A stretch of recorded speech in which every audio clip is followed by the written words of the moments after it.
কয়েকদিন একটু দুধ ভাত খেয়ে নিক, কয়েকদিন একটু রুই কাতলা পাবদা চিংড়ি চুনো পুঁটি ভালো করে খেয়ে নিক। আর যে পুলিশরা তার কথায় অত্যাচার করছেন তারা জেনে রাখবেন, ছাতা কিন্তু মাথার ওপরে থাকবে না, ছাতাটা মানুষের ওপরে থাকবে। আর যারা জোর করে জিতেছে জেনে রাখবেন, তাদের ওপরওয়ালা বলে একটা কথা আছে, বিশ্বাস করেন? আপনারা যে ওদের কথা অত্যাচার করছেন, কাদায় ডুবিয়ে মারছেন, ন্যাংটো করে মারছেন, মানবিক অধিকার কমিশন বলা সত্ত্বেও, কোর্টের অর্ডার থাকা সত্ত্বেও, কই আপনারা তো পুলিশ কথা শুনছেন না? কোর্টের অর্ডার শুধু তৃণমূলের জন্য আর অন্যদের জন্য সর্ষে ফুল। আইন এক, law cannot be divided, law is equal for each and everybody। আমায় নাকি বেরোতে দেবেন না, বুকের পাটা কত বড়, সাহস কত বড়। বাংলার পুলিশকে যদি বিশ্বাস করত তাহলে এত কেন্দ্রীয় পুলিশ আনার দরকার কেন? বাংলার পুলিশের প্রতি আস্থা নেই, বিশ্বাস নেই। ওরা জানছে আপনারা হয়তো পারবেন না, তাই কেন্দ্রীয় সরকারের পুলিশ চাই। বাংলার পুলিশের লজ্জা থাকা উচিত। আমরা তো কেন্দ্রীয় সরকারের পুলিশ ছাড়াই 15 বছর সরকার চালিয়েছি, কই আমাদের তো প্রয়োজন পড়েনি। একমাত্র কেন্দ্রীয় সরকারের ক্ষমতায় ছিল বলে ইলেকশন কমিশনকে দিয়ে ইলেকশন হাইজ্যাক করে, এসআইআর এর নামে ভোট লুট করে আজও লক্ষ লক্ষ মানুষের নাম বাদ, 14,000 লোককে ওপরে আমাদের কর্মীদের অ্যারেস্ট করেছেন, পার্টি অফিস দখল করেছেন, পুড়িয়ে দিয়েছেন, মাথা ফাটিয়ে দিয়েছেন, ল্যাংটো করে হাঁটিয়েছেন, কাদায় ডুবিয়েছেন, হাফ প্যান্ট পরে ঘুরিয়েছেন, শিকল বেঁধে ঘুরিয়েছেন, যাদবপুর ইউনিভার্সিটির পাশে গিয়ে আগুন লাগিয়ে দিয়েছেন, আশুতোষ কলেজে আমাদের ছেলে মেয়েরা স্বাধীনতা আন্দোলনে পতাকা তুলতে গিয়েছিল, উপাসনা প্রিয়াঙ্কা পাপাইদের সবাইকে আপনারা অ্যারেস্ট করেছেন। আগে তো উপাসনা প্রিয়াঙ্কা পাপাই ময়নাদের আগে ফেস করুন, তারপর আমায় করবেন।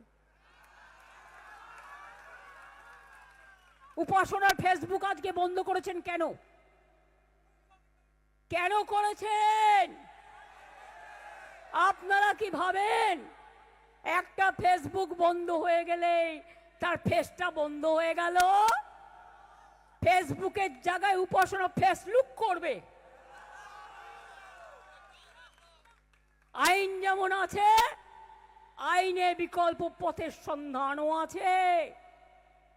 মনে রাখবেন, গায়ের জোরে সবকিছু চলে না। মনে রাখবেন, বিজেপি আর এই লুম্পেনরা হচ্ছে high loaded virus, high loaded virus, high voltage virus. যেখানে যাবে সর্বনাশ করে ছাড়বে।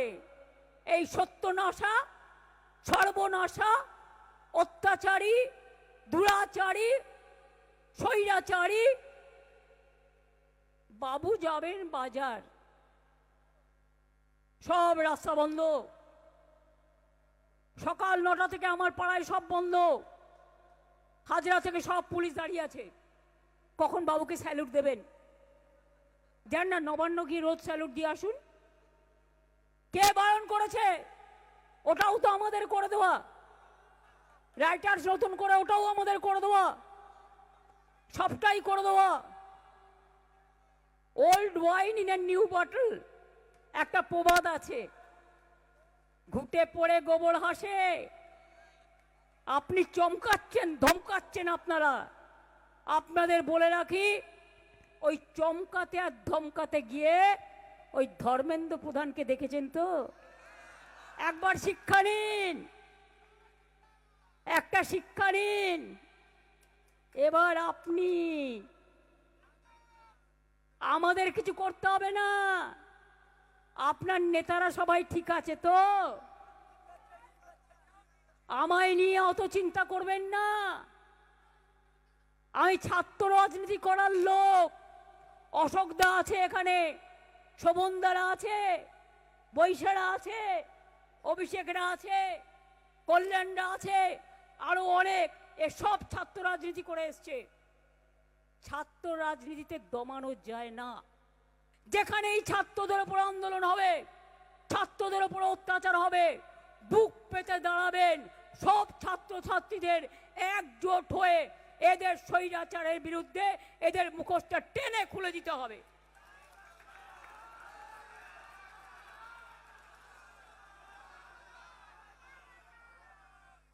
বাচ্চাদের দুধ কেড়ে নিচ্ছেন। আমি কেন ফেসবুক লাইভ করব? খুব রাগ। মা এক জায়গায়, বাচ্চারা কোথায় মা জানে না। বাচ্চা কখনো মা ছাড়া থাকতে পারে? ওরে গর্দবের দল, ওরে অর্ধশিক্ষিতের দল। আর যে পুলিশরা অত্যাচার করছে তাদের আমি বলবো, আপনাদের পরিবার নেই? আজ যদি এই অত্যাচারটা আপনার পরিবারের লোক চোখের সামনে দেখছে, যদি কোনোদিন ভুলেও এই অত্যাচারটা, আমি চাই না কেউ করুক, কিন্তু কোনো পরিবারের ওপরে হয়, আপনারা সামাল দিতে পারবেন তো? দিল্লিতে যে আন্দোলন হয়েছে আমি শুনেছি পুলিশ পরিবারের অনেক ছেলে মেয়েরা গেছেন, বাবা মারা আটকাতে পারেননি। বেশি বাড়াবাড়ি করলে অত্যাচার। আর আমাদের গণতান্ত্রিক আন্দোলন বারবার কোর্টের থেকে পারমিশন নেব কেন? কোর্টের টাইম নষ্ট করব কেন? কোর্টের অনেক কেস থাকে, অনেক সাধারণ মানুষের কেস থাকে। এবার থেকে পুলিশ পারমিশন না দিলে জনগণের থেকে পারমিশন নেব এবং আমরা আমাদের প্রোগ্রাম করব। এটা মাথায় রাখবেন।